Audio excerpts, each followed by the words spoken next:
सैफ पर हमले का आरोपी सीसीटीवी में कैद है, लेकिन अभी तक उसकी गिरफ्तारी नहीं हो पाई है। पुलिस ने आरोपी की गिरफ्तारी के लिए 20 टीमें गठित की हैं और सभी टीमों को अलग अलग काम सौंपे गए हैं। हमले की जांच पड़ताल मुंबई पुलिस कर रही है और 20 टीमों का गठन किया गया है। इस पूरे के मामले में आरोपी की गिरफ्तारी को लेकर सभी टीमों को अलग अलग जिम्मेदारी सौंपी गई है, अलग अलग काम उनको सौंपे गए हैं। अलग अलग हिस्सों में जाकर के टीमें लगातार दबिश दे रही हैं। अभी कहा यह जा रहा है पूरे ही मामले की जांच पड़ताल लगातार तेजी के साथ आगे बढ़ रही है। मुंबई पुलिस की 20 टीम काम कर रही है, तलाश कर रही है आरोपी की। सीसीटीवी में कैद जो हुआ आरोपी, उसकी तस्वीर भी आपको हम दिखा रहे हैं और इसी तस्वीर के आधार पर उसकी पहचान की जा रही है और इसीलिए तलाश भी तेज की गई है अलग अलग हिस्सों में। इस तस्वीर के आधार पर हमलावर को पकड़ने के लिए 20 टीम गठित मुंबई पुलिस की और 20 जो टीमें हैं उनको अलग अलग जगहों पर अलग अलग काम सौंपे गए हैं। कौन ये आरोपी हो सकता है, क्या मकसद हो सकता है, क्या चोरी करने के इरादे से वो दाखिल हुआ था या फिर इसका मकसद कुछ और था, बहुत सारे सवालों को जन्म दिया है इस घटना ने। पुलिस जांच पड़ताल भी कर रही है, लोगों से पूछताछ भी की जा रही है। सैफ इस वक्त लीलावती अस्पताल में ही भर्ती हैं। डॉक्टर्स की ओर से कहा गया कि खतरे से बाहर हैं सैफ अली खान और हो सकता है आज या कल तक वो डिस्चार्ज भी हो जाएं। इसको लेकर डॉक्टर्स की ओर से लगातार तस्वीर साफ की जा रही है, लेकिन अभी जानकारी जो सामने आ रही है वो ये कि सभी टीमें जांच पड़ताल कर रही हैं, तफ्तीश कर रही हैं, तलाश कर रही हैं आरोपी की।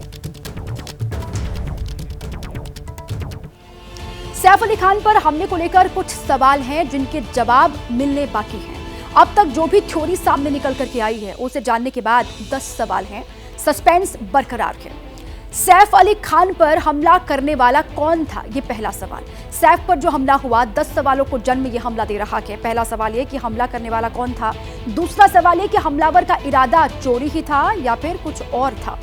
हमलावर सैफ अली के घर में दाखिल कैसे हुआ, ये भी गुत्थी बनी हुई है, सवाल बना हुआ है कि आखिर हमलावर सैफ अली के घर में कैसे एंट्री लेता है। हमलावर जान पहचान वाला था या फिर कोई अजनबी था, कोई अनजान था, इसको लेकर भी मुंबई पुलिस जांच पड़ताल कर रही है। भागते वक्त आरोपी का किसी ने पीछा नहीं किया, क्या घर में जो और लोग थे उन्होंने पीछा करने की कोशिश नहीं की आरोपी की हमला करने के बाद जब वो भाग रहा था। सैफ को ऑटो से अस्पताल क्यों ले जाना पड़ा। हालांकि कहा यह गया कि सैफ का ड्राइवर घर में उस वक्त मौजूद नहीं था, तो क्या और लोगों के जो ड्राइवर्स थे वो भी मौजूद नहीं थे। सातवां सवाल ये कि सैफ को ऑटो से अस्पताल क्यों ले जाना पड़ा और अस्पताल ले जाने पड़ोसी से मदद क्यों नहीं ली गई।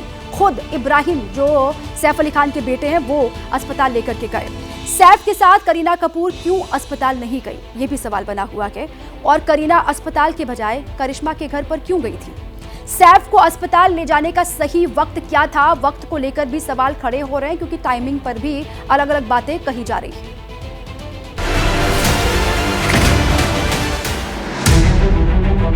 बांद्रा वेस्ट के इसी सतगुरु शरण बिल्डिंग में सैफ और करीना रहते हैं। सैफ अपने ही घर में अनसेफ थे, लोग ये सोचकर ही हैरान थे।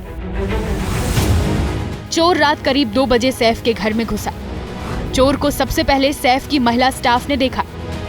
महिला स्टाफ लीमा के शोर मचाने पर सैफ बाहर आए। चोर ने सैफ पर चाकू से ताबड़तोड़ हमला कर दिया। सैफ को गले, पीठ, हाथ और सिर समेत 6 जगह हेक्सा ब्लेड लगे। देर रात सैफ को लीलावती अस्पताल में भर्ती कराया गया।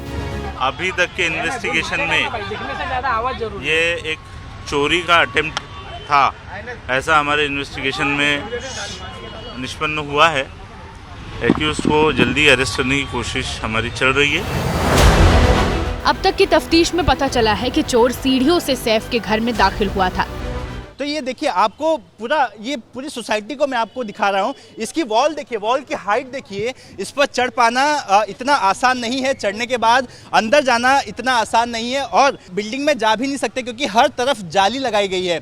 ये जालियाँ काफ़ी स्ट्रॉन्ग जालियाँ हैं, इसे आप काटना भी उस तरह का पॉसिबल नहीं लगता। इसे देखकर एक अंदाज़ा लगा सकते हैं कि अगर लिफ्ट या सीढ़ियों का इस्तेमाल ना किया जाए तो अंदर जा पाना इतना आसान नहीं है। कुछ तस्वीरें भी आई जिसमें करीना को घबराया सा देखा गया।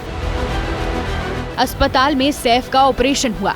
सैफ की रीढ़ की हड्डी में हेक्सा ब्लेड का टुकड़ा फंस गया था, जिसे सर्जरी से निकाल लिया गया है।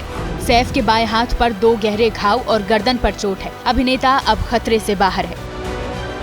एक अभिनेता के घर में एक चोर का घुस जाना और उस पर जानलेवा हमला करना, इस वारदात ने कई सवाल खड़े कर दिए हैं। क्या सैफ पर हमला करने वाला मेड का ही कोई परिचित है? घर में कुछ दिन पहले काम हुआ था, कहीं ये उन्हीं में से कोई मजदूर तो नहीं था? चोर घर के अंदर घुसा तो घर में किसी को पता कैसे नहीं चला? हमलावर का इरादा सिर्फ चोरी था या वो सैफ की जान लेने आया था? सैफ अली खान के बिल्डिंग के पीछे और एक बिल्डिंग है और उस बिल्डिंग का यूज़ करते हुए वो शख्स जो है वो अंदर गया था, इसी इंफॉर्मेशन मिली है। सैफ अली खान के बिल्डिंग के पीछे वाली ये बिल्डिंग है और इसी बिल्डिंग में वो अज्ञात शख्स इसी रूट से गया होगा और पुलिस उसी हिसाब से तहकीकात करते हुए हमें दिखाई दे रही है। पुलिस सूत्रों के मुताबिक जिस चोर ने यह हमला किया वो बाजू वाली बिल्डिंग से कूदकर सैफ के अपार्टमेंट में आया था। पुलिस को एक सीसीटीवी फुटेज भी मिला है। एक एक्यूज्ड आइडेंटिफाई हो चुका है, उसने स्टेयरकेस का यूज़ किया था, ये पता चला है। उस एक्यूज को अरेस्ट करने के लिए टीम्स फील्ड पर है। बांद्रा में कई बॉलीवुड स्टार्स के घर हैं। पिछले कुछ वक्त से इन सेलिब्रिटीज की सिक्योरिटी को लेकर सवाल गंभीर हुए हैं। 12 अक्टूबर 2024 को बांद्रा में एनसीपी लीडर बाबा सिद्दीकी की गोली मारकर हत्या कर दी गई थी। 14 अप्रैल 2024 को बिश्नोई गैंग के 2 बदमाशों ने सलमान खान के बांद्रा स्थित घर के बाहर फायरिंग की थी। बांद्रा में ही शाहरुख खान का बंगला है, यहीं आमिर खान और रणबीर कपूर समेत कई बॉलीवुड एक्टर्स के अपार्टमेंट है।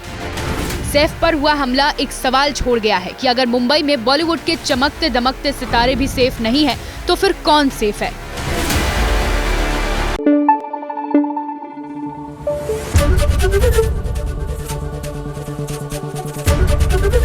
एबीपी न्यूज आपको रखे आगे।